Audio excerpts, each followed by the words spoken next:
Good afternoon. Today is March 12th. Welcome to the bill hearings for the Ways and Means Committee. Thank you everyone for being patient. It's that time of year where our time is not really our time.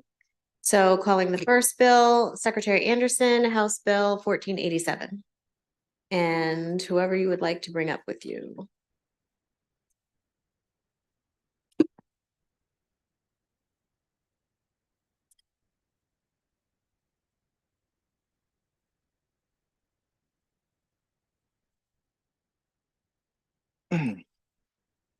Good afternoon, Chair Atterbury, Vice Chair Wilkins, and committee members.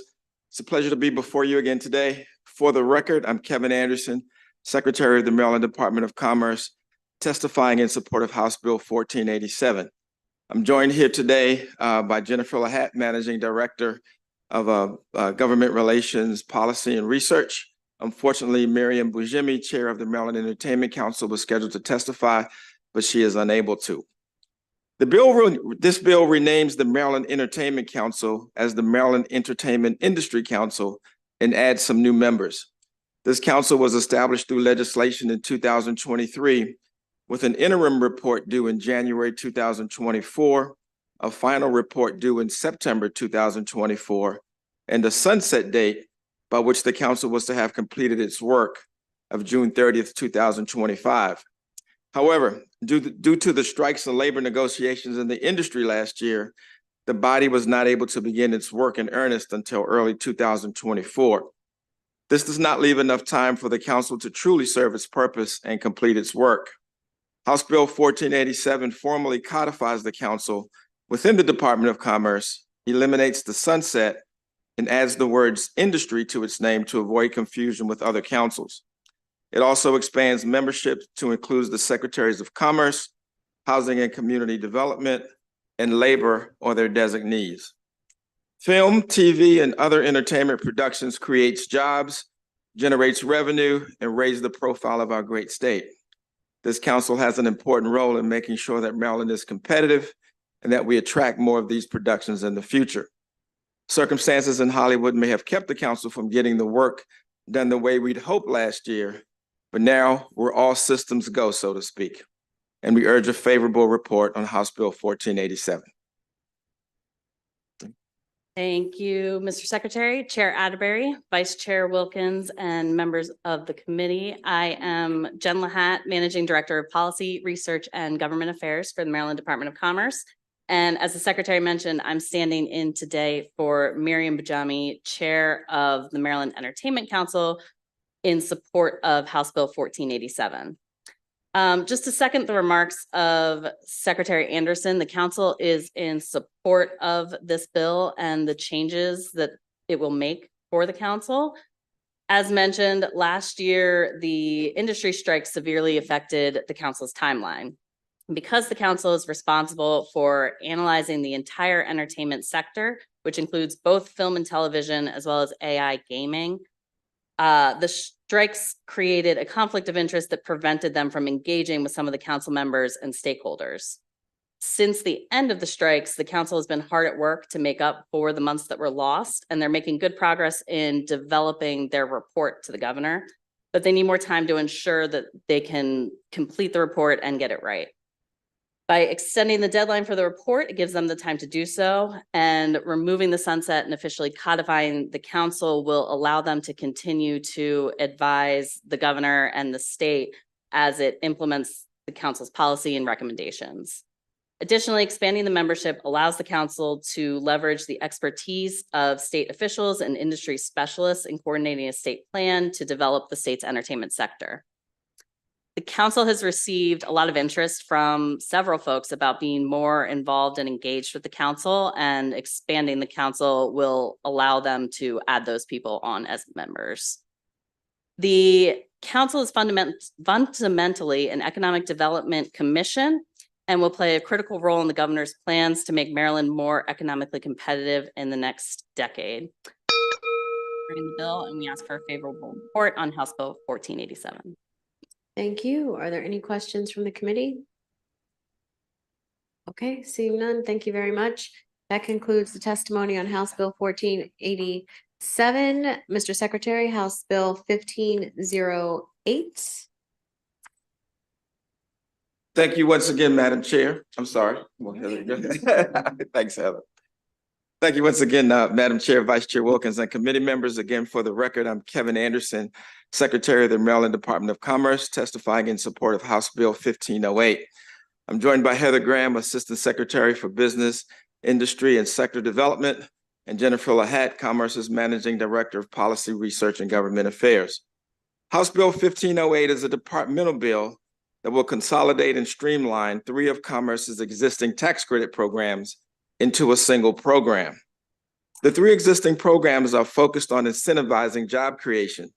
These are the One Maryland Tax Credit Program, the Job Creation Tax Credit Program, and the More Jobs for Marylanders Tax Credit Program, which is scheduled to sunset for new enrollments on June 1st of this year.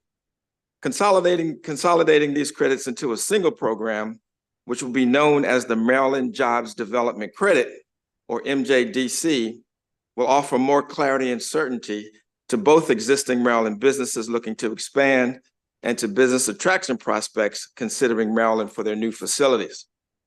Rather than trying to navigate multiple similar programs, now there will be just a single program and a single set of criteria to meet. This will be an effective tool for spurring economic development in rural areas. It will incentivize young, growing companies to expand, and it will support significant economic development projects across the state. The new Maryland Jobs Development Credit will use the existing tiered system for classifying Maryland counties. Businesses located in Tier 1 jurisdictions that create 10 or more jobs, and businesses located in Tier 2 counties that create 20 or more jobs will receive an income tax credit in the amount of 5% of the wages paid to employees in qualified positions during the tax year. However, if the project in question has at least $75 million in capital expenditures, the tax credit increases to 6% of wages. And if the capital expenditures reach at least $150 million, the credit increases to 7%. This will be an effective economic development tool for a wide range of businesses across the state, and we urge a favorable report on House Bill 1508. We do have some amendments to a request, and I'll allow Ms. Lahat to explain those. Thank you, Secretary, and good afternoon again, Chair Atterbury and Vice Chair Wilkins, members of the committee. I am Jen Lahat, Managing Director of Policy, Research, and Government Affairs with the Maryland Department of Commerce. First, I want to thank the members of this committee that we have met with so far to discuss the bill, and I look forward to continuing to discuss it with the committee in the coming days. We have included with our testimonies some amendments that we would like to request, and I think these amendments should look pretty familiar to the committee. I specifically want to thank Delegate Feldmark for working with us on these amendments, which would add some additional requirements to the definition of a qualified position. The language we included is very similar to what is currently in the statute for the job creation tax credit. There have been some minor adjustments to 2 of those requirements, specifically the ones involving career advancement training and employer provided health benefits. As Commerce was developing this legislation, we did so with the expectation that we would be working closely with the legislative branch to finalize the details of the program. We know that time is short at this stage in session, but we do have some additional amendments that we have been thinking through that we believe the committee will also be considering moving forward the bill. So we do, again, look forward to working with all of you on this legislation. And if I can hand it over right now to our Assistant Secretary, Heather Graham, just for some more additional information. Thank you, Jen. Good afternoon, Madam Chair and members of the committee. Again, for the record, I'm Heather Graham, Assistant Secretary with the Maryland Department of Commerce, testifying in support of House Bill 1508. This bill is important both as a means to ensure that Maryland remains competitive when working to attract and grow businesses here in our state, but also to improve the client experience when working with Commerce by consolidating programs and streamlining the process. We know that companies have many choices when they choose where to locate their businesses, where to grow their businesses, and we know that the competition is incredibly fierce. In order to realize this administration's goal of increasing Maryland's economic competitiveness, we need effective programs that enable us to compete for new jobs and new investment. The More Jobs for Marylanders tax credit program was very successful in growing manufacturing jobs in Maryland. But it also left us with a gap in tools to attract new companies and support the growth of companies in many of our other key sectors and in emerging technologies. This program will make us more competitive in attracting and growing cybersecurity, quantum, AI, and other R&D intensive sectors in our state. The structure of this program also gives the department a resource to support the attraction, creation, and growth of innovative early stage companies, which are critical to driving the economic growth of our state.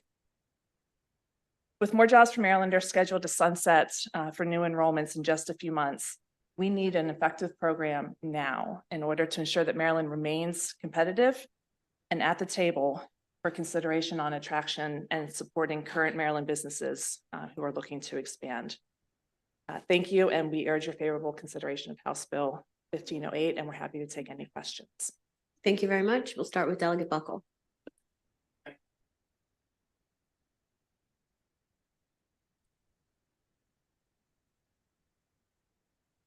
There we go. We're gonna get it. We're gonna get it before the end of session. I'm on it.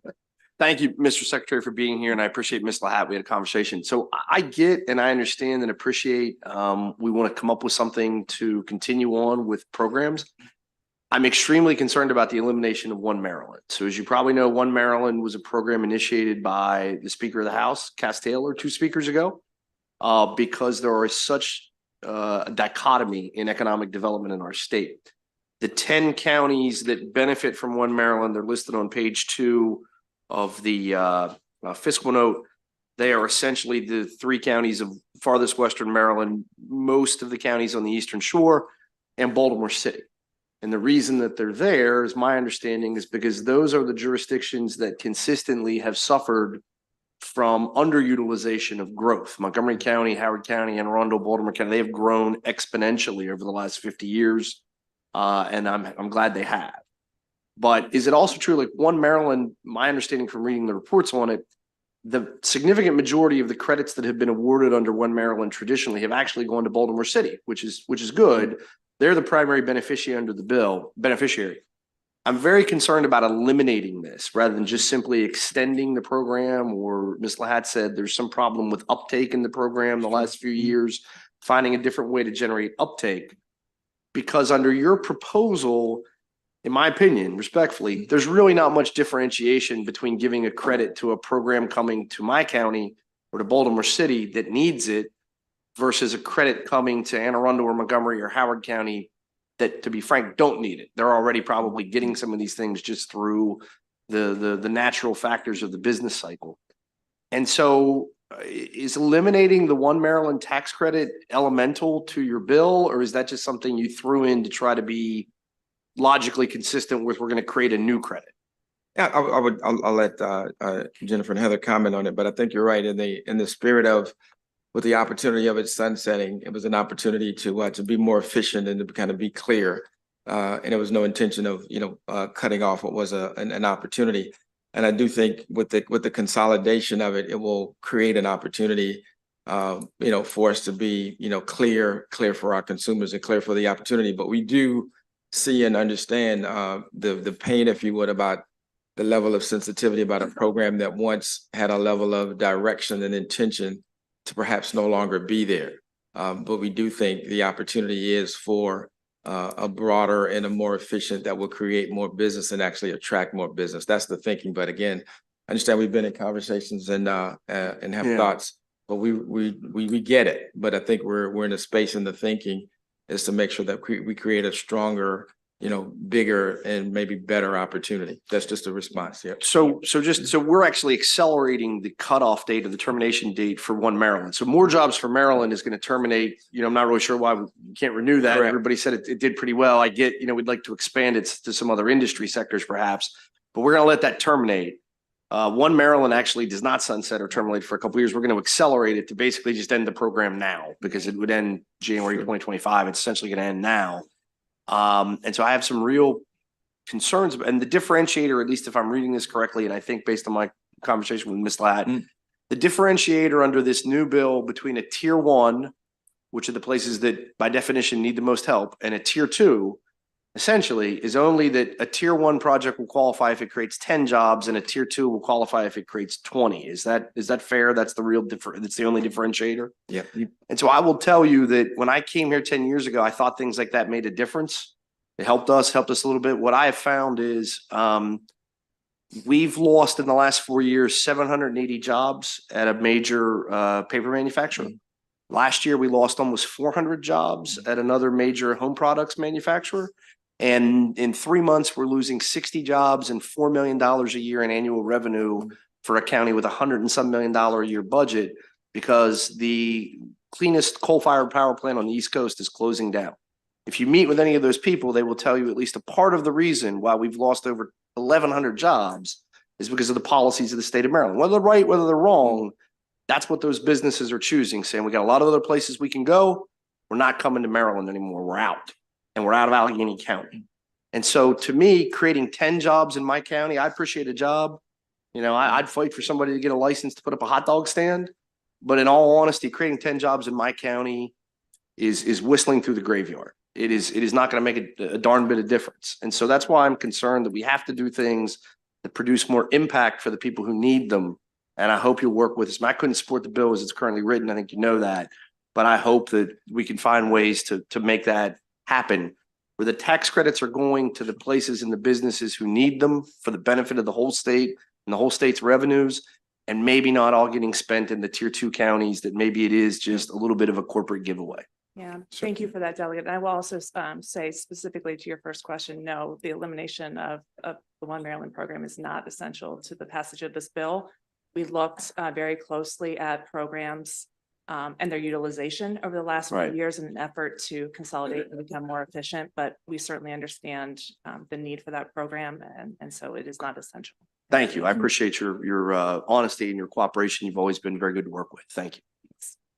Delegate Plakovich-Carr. Thank you, Madam Chair. Thank you, Mr. Secretary, and you all for being here to present the bill and provide some information. I have a few questions. First of all, I am glad to see the department is taking some of the recommendations that came from DLS about consolidation of tax credits. However, DLS has also flagged a couple of other tax credits that they felt were duplicative of the ones that are being consolidated or would be under this bill, which includes enterprise zones and opportunity zones. I'm curious if those were considered as you were thinking about the restructuring of economic incentives for economically disadvantaged areas. Maybe did you want to? I can take that. Thank you, Delegate. They were not specifically considered when we were looking at this legislation. And I think, to be honest with you, we did not consider those because from our perspective, we don't view those programs necessarily as some of our job creation focused tax credit programs. So we really looked at the ones that we view as our job creation programs and look to consolidate those. But I know the enterprise zone does have a hiring piece of the program, which has been underutilized. So we would be willing to look at that as well. The opportunity zone, I think it's the enhancement tax credits that we have for the opportunity zones, which is really just a boost on top of the other tax credit programs we have. But we would, of course, be willing to look more closely at that as well. Okay, thank you. I have a couple questions on the high impact projects. It looks like under the bill that the department could award up to 3 of those per year. And I'm wondering if you can just like speak through what the decision-making process would be for if that was going to be considered. No, go ahead.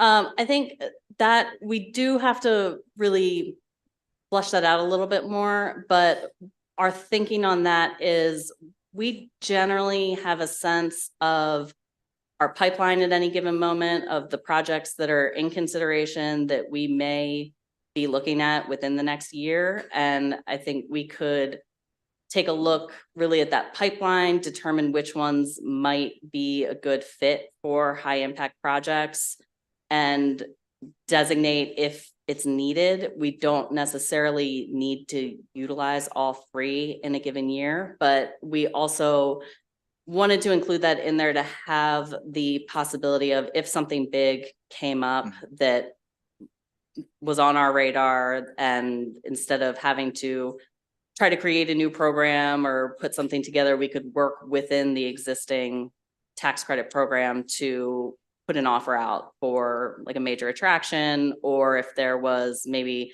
a potential expansion with a Maryland company that either wouldn't quite fit within the tax credit as it's structured, or would need a little bit more than what we could offer through the tax credit as it was structured, we would have that flexibility while we're structuring it while we're working with those companies. But I think we would aim to have a sense of what would likely be our high impact project designations, so that we're not running out with time left in the year and then something comes up, or so we can work with our local partners and really see where those designations would be best used.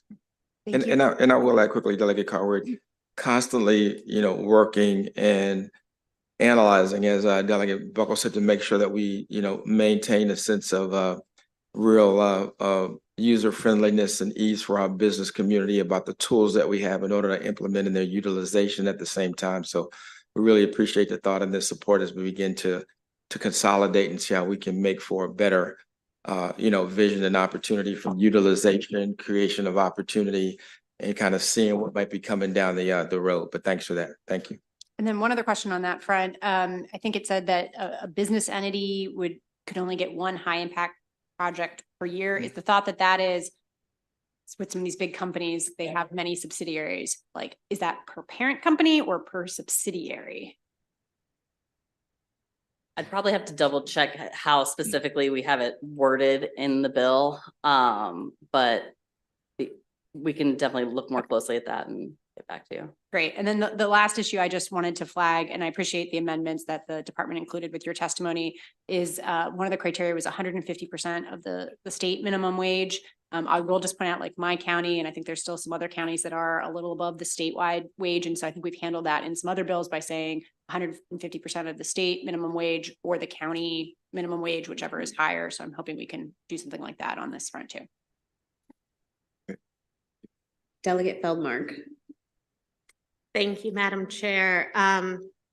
Thank you for the bill. Good to see you all. Thank you, Mr. Secretary.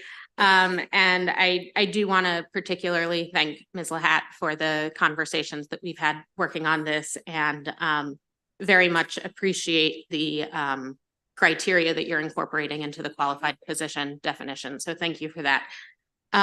I have a few questions mainly focused on the high impact economic development project designation. And first of all, I just want to make sure that I'm understanding this correctly.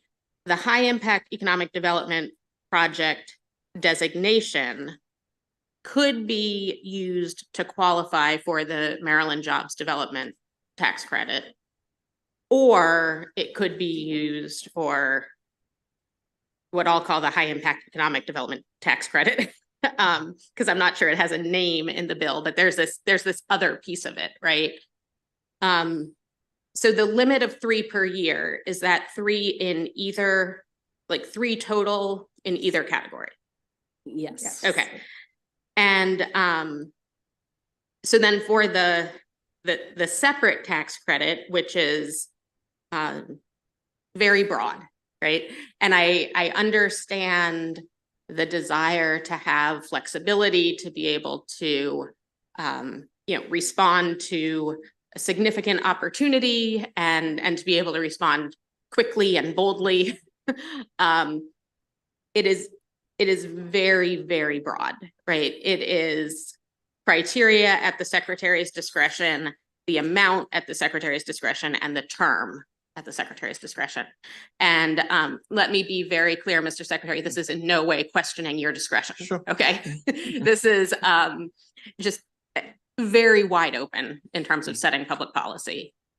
This is an indeterminate and potentially very exorbitant fiscal note, right? And it's refundable. Right. So if it exceeds the tax liability, it's refundable in that year. So that is giving me pause. And again, I do understand and appreciate the intent and the desire for flexibility. I'm just wondering if there's anything that you all might suggest, or if in the amendments that you're considering, is there anything that might put some guardrails or some checks on this component? Go Go ahead. I was going to say, none of our existing amendments address that, but I think we are certainly open to working with you to put some guardrails on those high impact projects. Again, the intent really is to give us flexibility, but we understand from a policy perspective, the uncertainty that could create from a budgetary perspective. So happy to have that conversation. Okay. And then just one follow-up question, if I may, Madam Chair.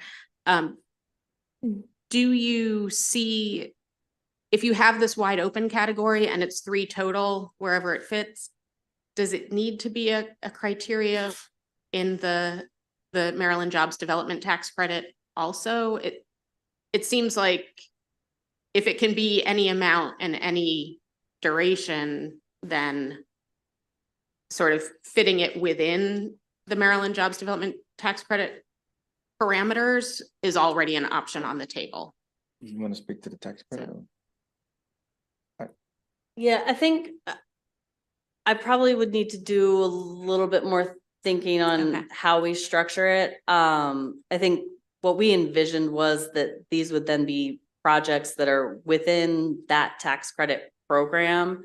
And so we would essentially be using that tax credit program kind of as our baseline and how we structure it. But we, it would give us the ability, maybe there's a per company cap of $1 million. So maybe instead of capping at that, there would be some flexibility there. But I think, we're definitely open to all conversations about guardrails and maybe better ways to structure that. And Delegate from I will, mention the flexibility created is really, really necessary for us to become competitive, and really appreciate your considerate thought about great public policy. And at the same time, we're very committed, as the governor says, to being very, very aggressive without being reckless, and making sure that we use sound judgment, but in a position of being able to compete as the way we need to compete. Sometimes our structure and programs don't allow us. I call them, sometimes we have shoes that don't fit, and we need to make sure that we have the ability to be as flexible as we can to make sure we stay competitive and compete really hard, especially against our peers. But thank you for that. It's very much noted. Thank you. Yeah. Thank you, Madam Chair. Delegate Hornberger.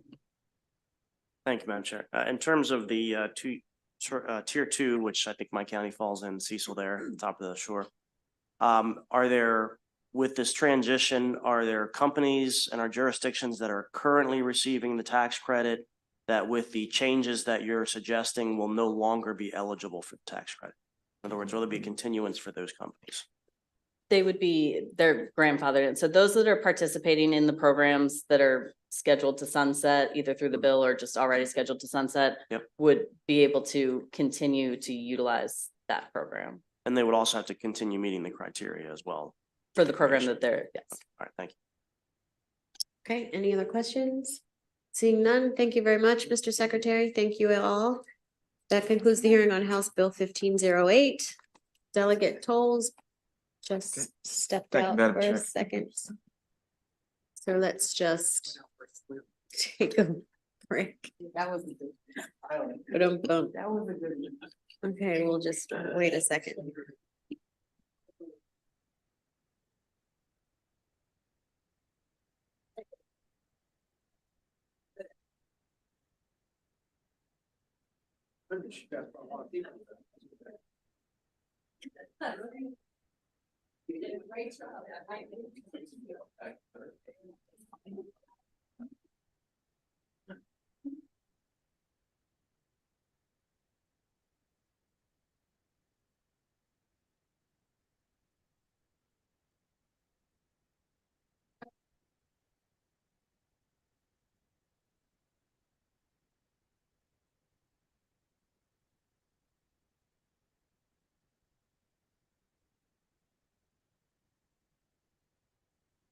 Okay, calling House Bill 1485, Delegate Tolles and this young lady here. Come on up and have a seat. And you have a handful of virtual witnesses. Miss Yes. Amaya Marshall is here in person. Here. And Jordan is actually from Park and Planning, Madam Chair, but she's in person. if that's Okay, okay. All right, whenever you're ready. Thank you.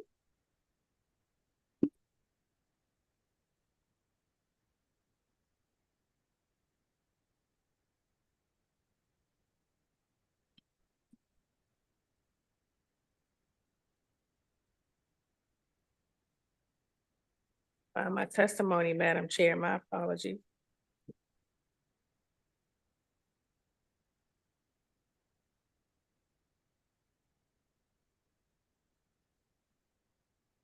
All right.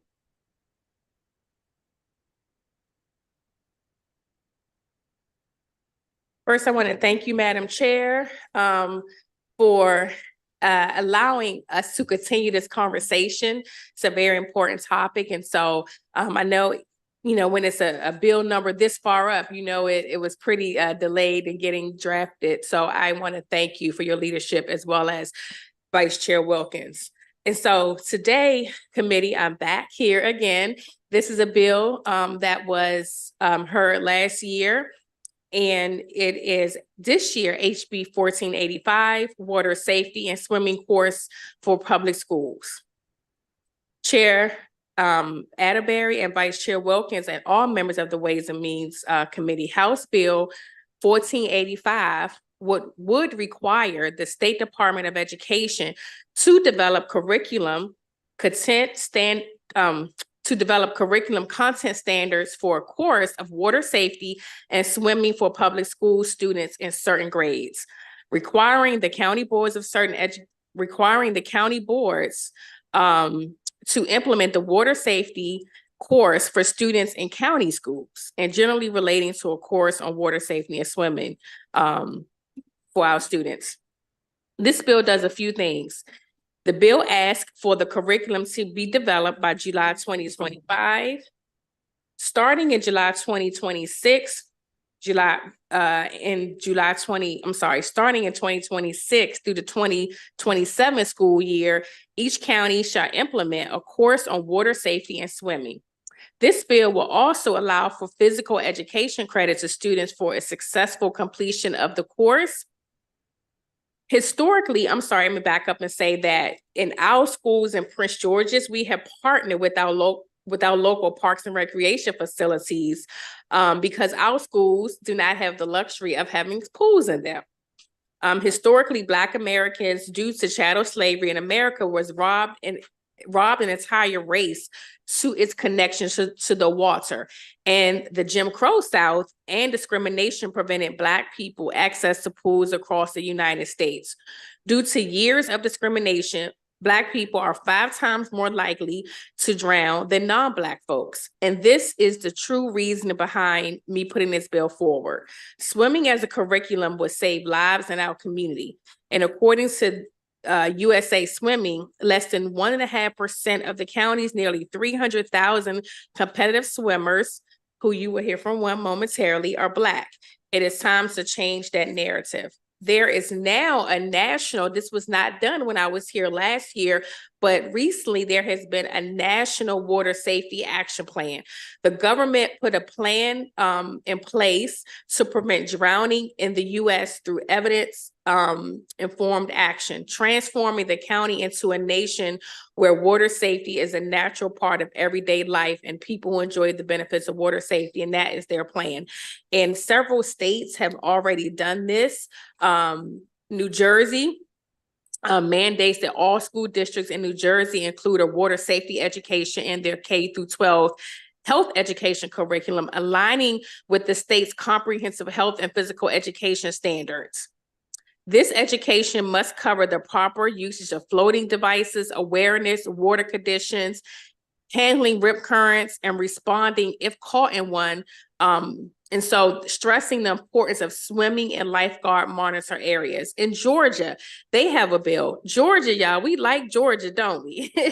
They have a bill forward. They approved by the state legislature by Governor Kemp's endorsement. Y'all know we can get a curriculum here if they haven't in Georgia. This legislation will mandate public schools to furnish families and students with details about water safety resources. And finally, in New York, all public school districts in the state are mandated to offer and promote water safety education to students from kindergarten through 12th grade. And the specifics of this is outlined in commission regulations by the Department of Health. Curriculum is done. It's already out there. It's nothing new. And Maryland, we should be on the forefront of this issue. Water safety and swimming should be equitable to everyone. Many of our jurisdictions already do this in the state of Maryland, starting in 5th grade, but it's more likely around the counties that are near water, like Charles County or Anne Arundel County. So it needs to be equitable to everyone in our state. And Madam Chair, Vice Chair, members of the committee, I ask for your favorable support on HB 1485, and I thank you for your time. You're welcome. And we'll have this young lady. Could you introduce yourself and do you have something to tell us? My name is Amaya Marshall. My name is Amaya Marshall. Good afternoon, Chair Atherbury and Vice Chair Wilkins. My name is Amaya Marshall and I am 7 years old. I am here today to ask you to support HB 1485 Public School Water Safety and Swimming Course. Swimming is something that is very important to me. I have been swimming competitively for 6 months now, but even before that, I have loved swimming. It is fun and exciting. I am part of the Academic Stroke Technique swim team, and I practice at the Southern Area Aquatics and Recreation Complex in Prince George County. Although I like swimming at the recreation center, it is sometimes difficult with the limit lanes. We currently share the 6-lane pool with public during practice time. This makes it hard for us to practice and it limits the amount of time we have to practice. We have a large team, so we bump into each other in the lanes. If my school had a swimming pool, it would make a big difference for my classmates, friends, and of course me. We all love to swim. We also want to learn water safety skills that would help us be safer when we are in the pool or even at the beach. If I could swim during school hours and maybe even have swimming lessons in school, it would help us improve my skills. Swimming helps me learn how to be safe in the water, stay healthy and active, build strength, and improve my coordination and endurance. It helps me stay focused in school. When I swim, I feel happy and energetic, and it's sometimes that I truly enjoy water. I feel so happy and free. I have no worries about schoolwork or anything. Having a swimming pool at my school would mean that friends and I could experience that feeling more often. So I'm kindly asking you, Chair Atherbury and Vice Chair Wilkins, to consider supporting the idea of developing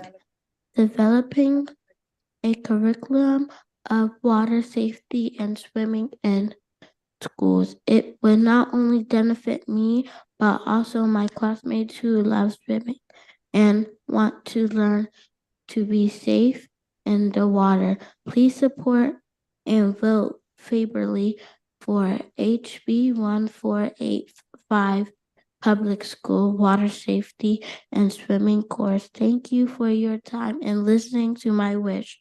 I hope you can make my dream of swimming at school come true.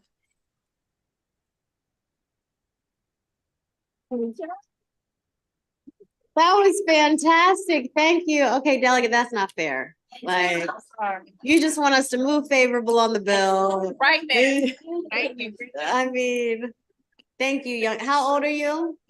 I am 7 years old, And what grade are you in? second grade. Well, thank you so much for coming down here and advocating and encouraging us to do what you believe in. That is super brave and really important. So thank you very much. Committee, let's give her another round of applause. Okay, now Jordan, we're gonna time you for 10. I'm gonna try to make it very short. Greetings, Chair Atterbury, Vice Chair Wilkins. My name is Jordan Bauckham Colbert. I work in the Office of General Counsel. I'm the Government Affairs Liaison for the Maryland National Capital Park and Planning Commission. Our board has not voted to take a position on this bill yet. However, I'm here to offer informational testimony. The Department of Parks and Recreations in Prince George's County has worked with Prince George's County Public School Systems since 2011 to provide free water safety education and in-water introductory swim lessons for second grade students at select schools throughout the county. Our goal has been to increase awareness on the importance of safe behavior in the water and introduce in-water safety skills. We are inspired by Delegate Toll's efforts to incorporate life-saving water safety information into school curriculums, especially as we work collectively to develop water-safe communities. We are interested in supporting efforts to allow middle and high school students to substitute swimming lessons for physical education courses credits with goals of teaching young people how to swim and preparing them for possible employment opportunities as lifeguards and swim lesson instructors. Research has shown that minorities are at most risk for drowning and water-related injuries, and incorporating water safety education into school system curriculums is the responsible thing to do for students throughout the state of Maryland. Water safety education does not have to take place in swimming pools. There are curriculums offered by organizations such as the Red Cross. School systems can use established water safety curriculums if they align with education standards, or water safety curriculums can be developed independently. This bill is written allows school systems the flexibility to develop land-based water safety curriculums and to supplement this education where possible, to include in-water swimming lessons if aquatic facilities are within reasonable proximity. Making swimming lessons an option to substitute physical education requirements for school students allows families to opt into this process. Thank you again for your. Thank you. We have a couple folks that are here virtually. Nick Askew and Alice Mahan. Yes. Yep, Nick, or we know your brother. Yes. 2 minutes, please. Good afternoon and greetings to everyone. Thank you for this opportunity to testify in promotion and advocate for this bill. I probably won't take up the full 2 minutes. I had the ability to speak last year around the same time on behalf of this bill. It is an important bill because we have to, again, do things to break the cycle. We all know that the myth of Blacks don't swim, but even more importantly, the CDC and the World Health Organization has deemed drowning as a public health crisis. And the water has no discrimination. Does not matter who you are, how much money you have, what family background you come from, and it does not care what the color of your skin is. We know that in our communities that there is a lack of access, and I firmly believe that one of the best places to be able to institute water safety and learn to swim opportunities is within our school system and within our public access spaces. So this bill, I think, allows for an incredible amount of flexibility for each jurisdiction to decide what is best to be able to promote water safety and drowning prevention, as well as being able to build new pools or refurbish pools within the community, either at the schools or the community centers. So I stand here as the director and head coach of Howard University Swimming and Diving in promotion of this bill. Thank you.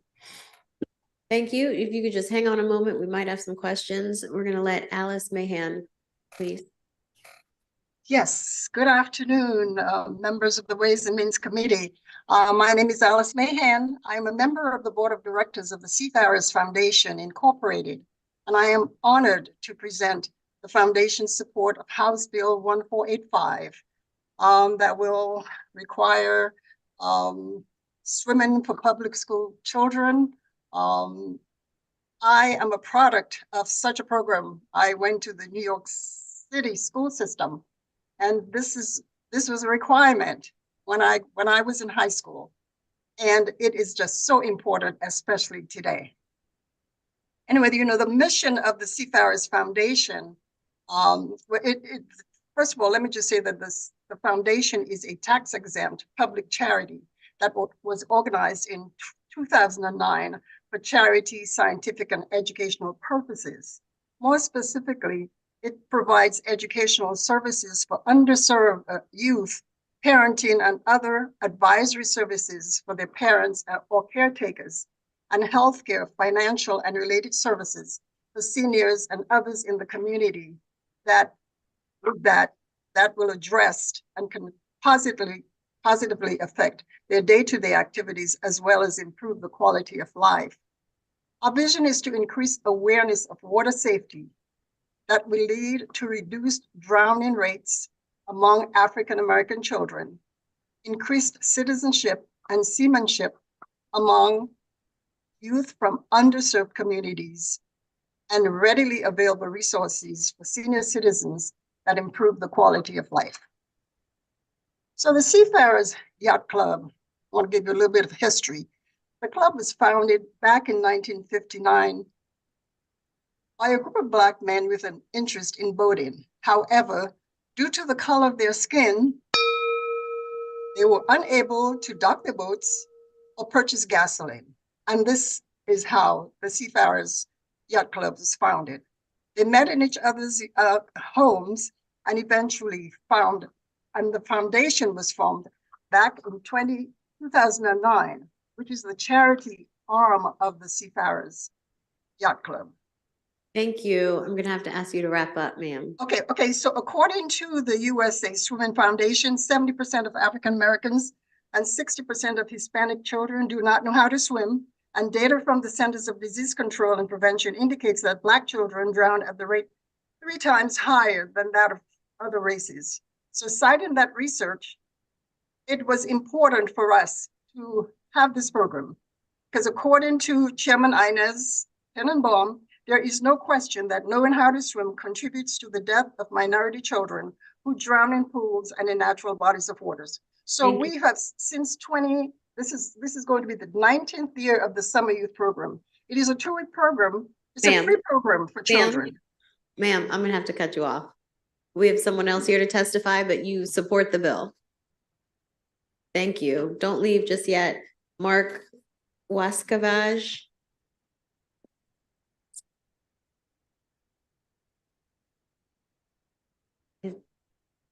Mark Waskavaj, if you can hear me, we see you, but I think you have to turn your camera on.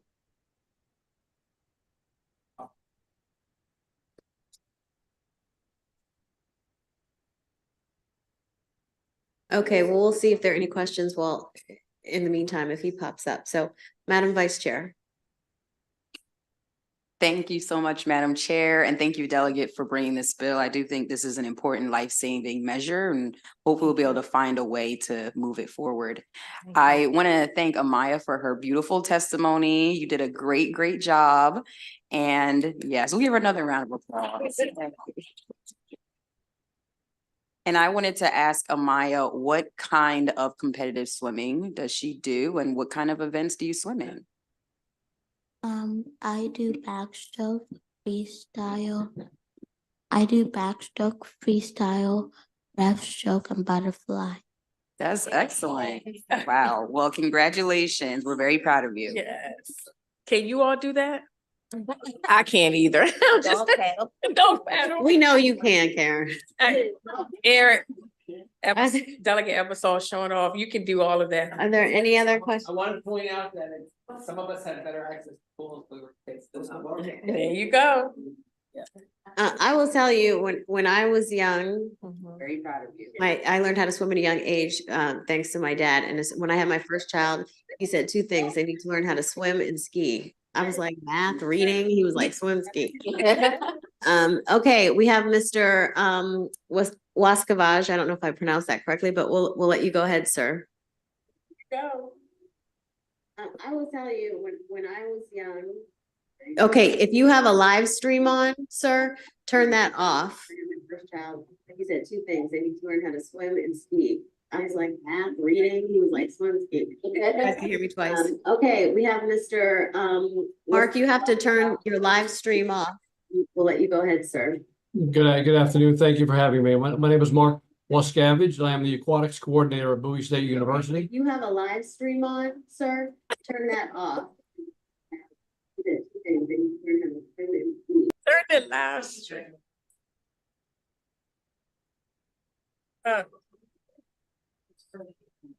We ran him away. Try to get him back. Okay, we'll see if he comes back. We'll just give him a second. Any questions for Mr. Askew? How long have you been coaching? I've been coaching formerly since 1998. I started as a lifeguard in North Carolina and was an assistant coach for a couple of our teams. And then now in my capacity as director and head coach of Howard University Swimming and Diving, this is my 10th season. Oh, wow. You don't look like you could be coaching that long. Well, thank you. Delegate Young has a question. Thank you, Madam Chair. My question is for Coach. Coach, I just wanted to ask you, isn't it true that Hampton University is the real HU? Oh, wow. You know, because I am in a formal capacity, I do have to testify. I'm afraid I'm gonna have to tell the exact truth. Hampton Institute is not the real HU. There is only one true HU, and that is Howard University. Madam Speaker, if I could just say one thing, I don't know if any. Delegate Roberts has her light on. Let's see. Sure. I'm sorry. I was just going to back up Mr. Askew that Howard University is the real. Thank you. Okay, Delegate. Okay. I do want to add that I failed to mention that in the fiscal note, we don't know how these fiscal notes work. They try to scare you away. But one thing that's important is that, as Jordan mentioned, the public schools have been doing this. You don't need to build pools, although I would love to have pools in Prince George's.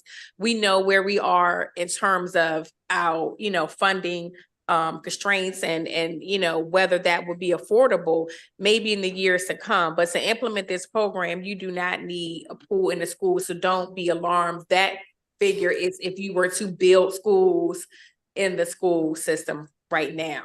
So I just wanted to make that. Thank you, Delegate Tolles. And I think Mr. Waskavage is back. Waskavage. Waskavage. Waskavage. Thank you. Could you please turn your screen on, Mr. Waskavage?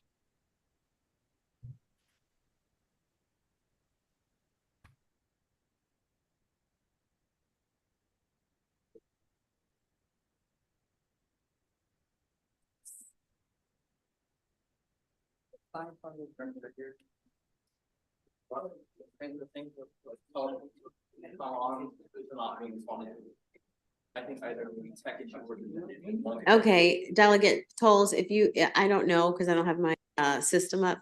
But if he wants to submit written testimony, if he already did not, that would be fine. It appears we're having some technical difficulties. So we apologize to him that we haven't heard from him. So any final questions for anyone before we close out this hearing, folks? Okay, seeing none, thank you all very much. Thank you, Madam Chair. Thank you, Vice Chair Nicholas Askew. I appreciate you as always, Ms. Mahan, and of course, Jordan at Park and Planning. Thank you all for listening. Thank you, Amaya. It's our first time. Thank you. And committee will vote at 4 o'clock. Subcommittee announcements, please.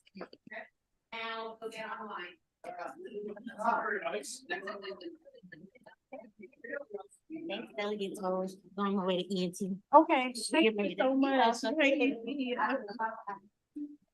right.